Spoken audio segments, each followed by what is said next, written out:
Welcome back to another Gaming Memories video. Here we are taking a look at a game called Hardcore4x4, an off-road truck racing game that was released on the PlayStation in 1996. So this game here, my brother owned this game for a lot of years back in the day.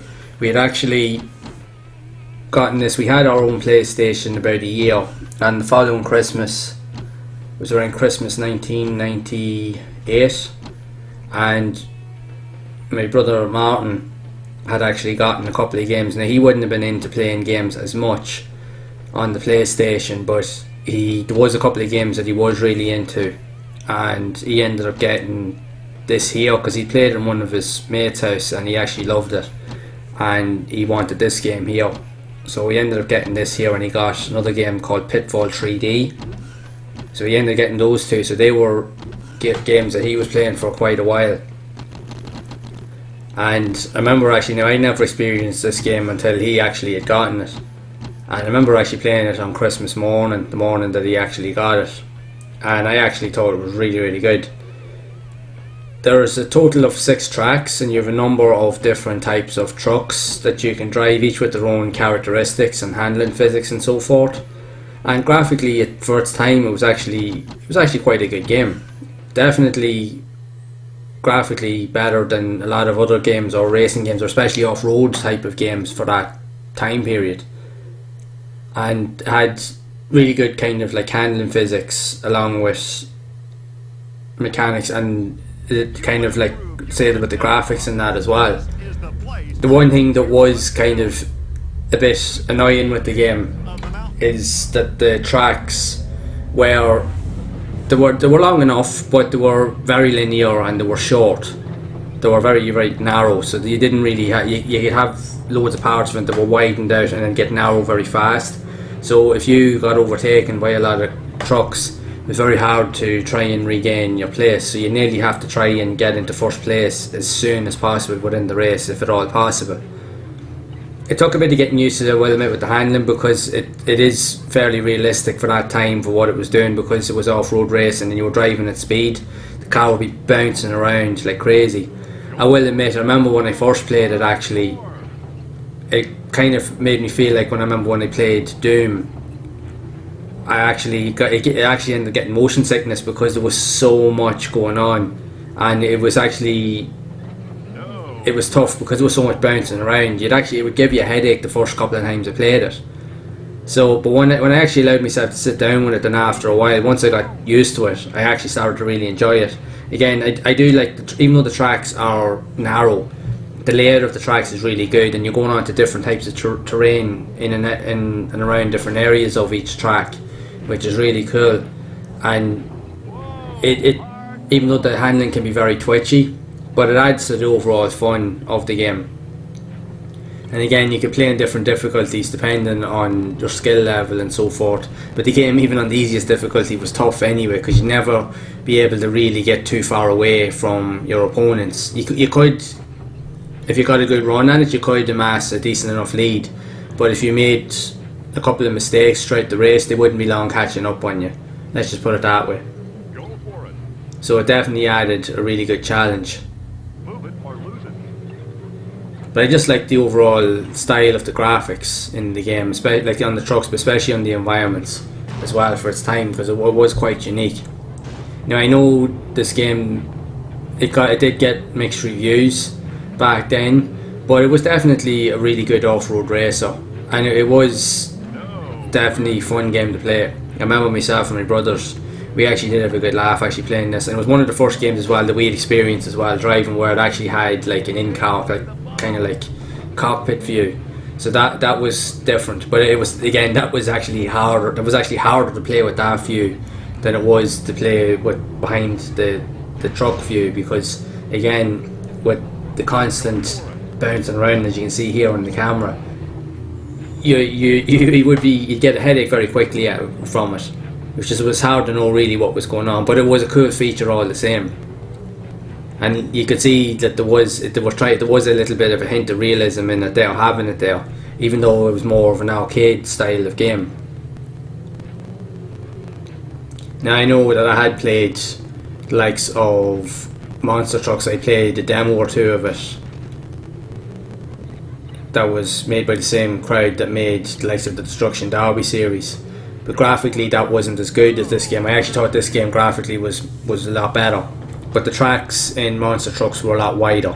But again, you're driving bigger, much wider trucks as well, with massive wheels and stuff, but the tracks were a lot wider. This here now was more confined, but it was unique for its own style.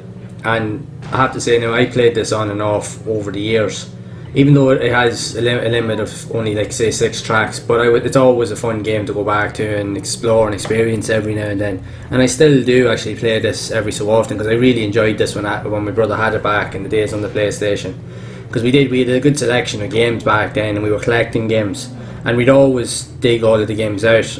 And the thing was, we weren't just, even though we did play the likes of say certain type of games more than others, but because we had such a good selection of games, we'd always give every game a shot every so often and take them out and play them for a good few hours at a time.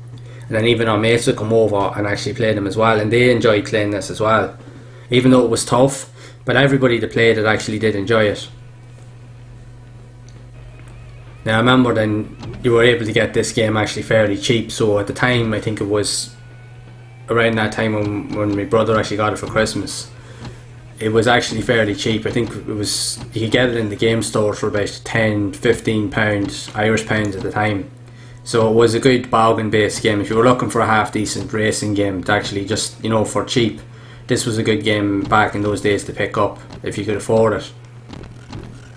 And again, it was just a quick blast. If you wanted to play a few races and just if you had a few minutes to spare, it was definitely, I think, a game that was worth actually looking into. And I have to say now, because playing it back in the early days of the PlayStation, I actually really enjoyed this game. Get ready for grit, grind, and a grueling competition.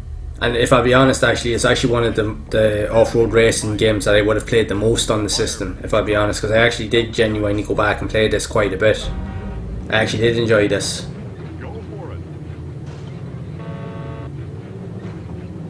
Because again, you had access to a couple of different trucks, and each truck had differences in their physics in terms of the handling and so forth. Some of them could be a wee bit more twitchier than others, and not only that as well, you did have access to like certain cheat codes in this game as well, where you could actually unlock like a better type of truck that actually had nearly 100% attributes, that it was actually way faster and it could handle a lot better. Plus there was also a cheat for a mini game. You could play like an old asteroid space shooter mini game as well, with a couple of cheats as well. So that actually added to it. So you'd more playability. You could have, if you didn't want to play the game, you could jump in and play that old game as well. Like, so there was definitely a lot there for its time. Even though it was something that you'd be thinking to yourself, why are they putting that in here? But again, it just added a lot more to it. And it was a fun little thing to have in the game as well. So if you did get bored of it, at least you could try out something different on it. So it definitely was worth having a go. So like with all these type of games on the PlayStation, like one thing like I always say, I love that era of games, because all these games that I've played were all unique. And this here for me was definitely, I think, one of the better off-road racers, even though it was a bit fiddly.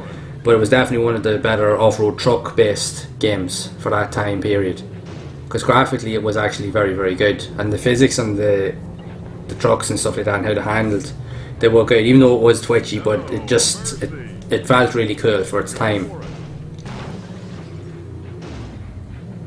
So if you haven't played this game here, I highly recommend it. If you are going back to playing these type of games, I highly recommend that you look into this, even just for a quick blast for a few minutes, just to have a few races and a couple of the tracks just to test it out.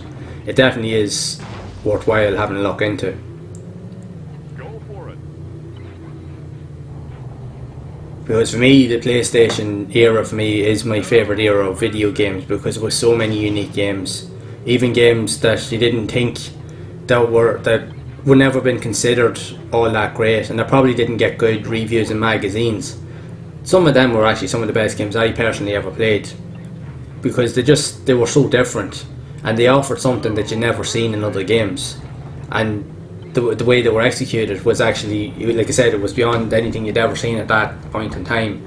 And because a lot of stuff was in experimental phases, it was really unique, and a privilege to actually be able to go up actually experiencing those type of games at that time. And that's why the PlayStation 1, even though there was a lot of excellent games and there was other like flawed games on it, but it had a mix of everything. That's what made it so cool. And regardless of the games, for me, it was always worth experiencing as many games as I possibly could, so I tried to when I got the chance. And to be honest, I'm still doing that today, and even with these videos, it's given me another opportunity to go and do that even more so now. And I highly recommend anyone out there that hasn't experienced a lot of these games that you do the same, because the console really is unique, and it was a fantastic era for gaming, if not one of the best eras, the golden era in my opinion for video gaming, for sure. It had something pretty much for everybody. So what are your thoughts on Hardcore 4x4? Did you own it back in the day?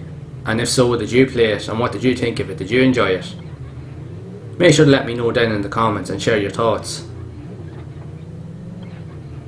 So if you have enjoyed this video, make sure to leave a like.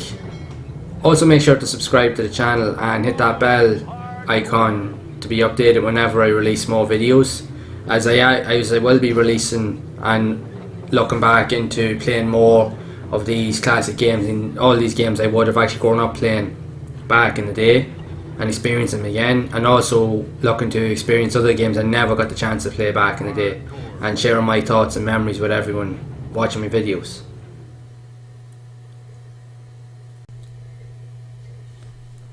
So make sure to keep playing those classic games and enjoying them, and make sure to keep those gaming memories alive.